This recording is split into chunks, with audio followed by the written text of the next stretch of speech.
আসসালামু আলাইকুম। রূপা রান্নাঘরে সবাইকে জানাই স্বাগত। আজকে আমি রান্না করব গ্রাম বাংলার সজনের ডাঁটা আলু পেঁয়াজ দিয়ে চচ্চড়ি। এখানে আমি একটা বড় পেঁয়াজ নিয়েছি, পেঁয়াজকে কুচিয়ে নিয়েছি। কড়াইয়ের মধ্যে প্রথমে আমি পেঁয়াজকে এভাবে বিছিয়ে দিচ্ছি। একটা ছোট আলু নিয়েছি, আলুকেও পাতলা পাতলা করে কেটে নিয়েছি, সেটাকেও আমি বিছিয়ে দিচ্ছি। দিয়ে দিচ্ছি চেরা কাঁচা লঙ্কা। এবার আমি কচি কচি যে সজনের ডাঁটাগুলো হয় একদম কচি সরু, সেই ডাঁটাগুলোকে আমি এবার আলুর উপরে এভাবে বিছিয়ে দিচ্ছি।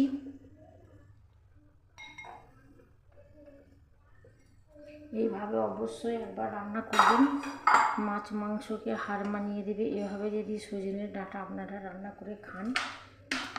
আমি দিয়ে দিচ্ছি সরিষার তেল, এটা গ্রাম বাংলার খুব জনপ্রিয় একটা রান্না।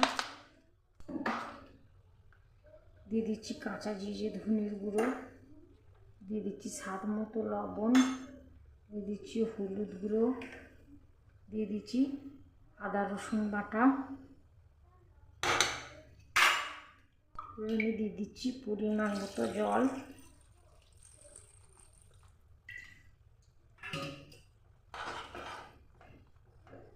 পরিমাণ মতো জল দিয়ে দিলাম। এবার গ্যাসটাকে অন করে দিচ্ছি। ঢাকনায় ঢেকে আমি 10 মিনিট ফুটিয়ে নেব ভালো করে। ফিরে এলাম 10 মিনিট পর। আমি আবার ঢেকে গ্যাসের ফ্লেমটাকে লো টু মিডিয়ামে রেখে 10 মিনিট জাল করে নেব।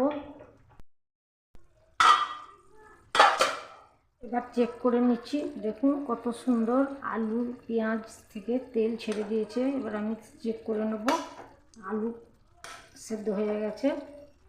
ডাঁটা তো খুবই নরম, ডাঁটাও সেদ্ধ হয়ে যাবে খুব সহজে। এবার আমি ওপর থেকে ছড়িয়ে দিচ্ছি কয়েক দানা চিনি, ব্যালেন্সটা খুব ভালো হবে বলে। আপনারা চিনিটা না দিলে স্কিপ করে দিতে পারেন। এবার আমি দিয়ে দিচ্ছি ধনে পাতা কুচি, ধনে পাতা উপর থেকে আমি ছড়িয়ে দিচ্ছি।